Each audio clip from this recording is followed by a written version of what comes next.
Today we're going to remove the brakes from this 2020 Toyota Corolla. I actually just did it. There was an issue with the brake where the metal was scraping.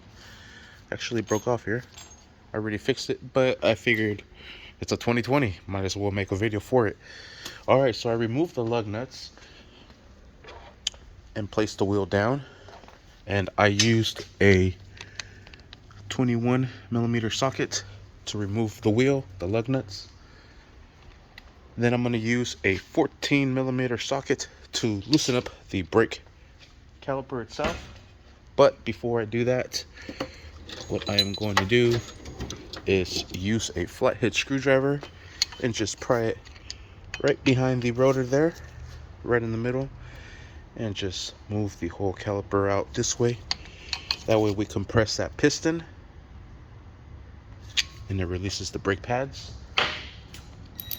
And then, like I said, using the 14mm socket, I'm going to remove them from here and here as well.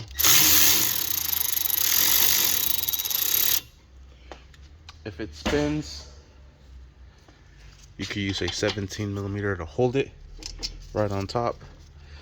Alright, I'm going to use both hands real quick. I have this cable here. I'm going to just loop it through one of the holes here and tie it right up here. Alright, now we have access to our brake shoes. We'll remove them just like so, and we are set.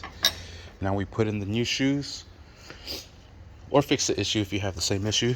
This little pin here was broken and it was caught right here. Didn't damage the rotor.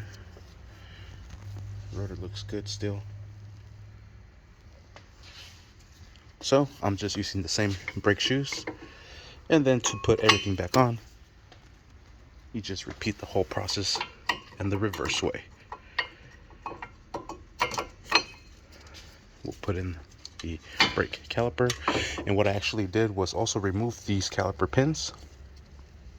Kind of need two hands to hold the little boot back, walk this out, cleaned it up, put new grease on there. Now we're ready to put everything back into place.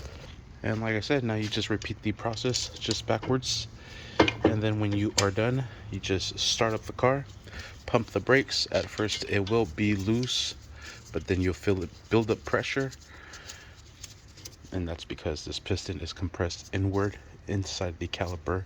It has to extend outwards into the pads, and then we are set. Sweet. Just wanted to make a quick video of how to do this. Just tighten everything back down, put the wheel back into place, and you're good to go. Then do the other side. Thank you for watching. Please like and subscribe. For the rear brakes, this does have an automatic parking brake where it's a button, it's not a lever. So you pull the button and it activates the emergency brakes for the rear.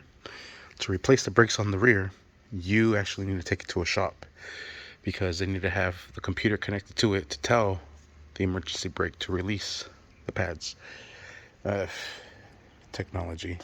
They just make it so you can't work on your car by yourself.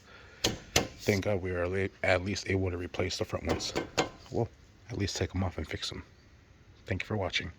Please like and subscribe.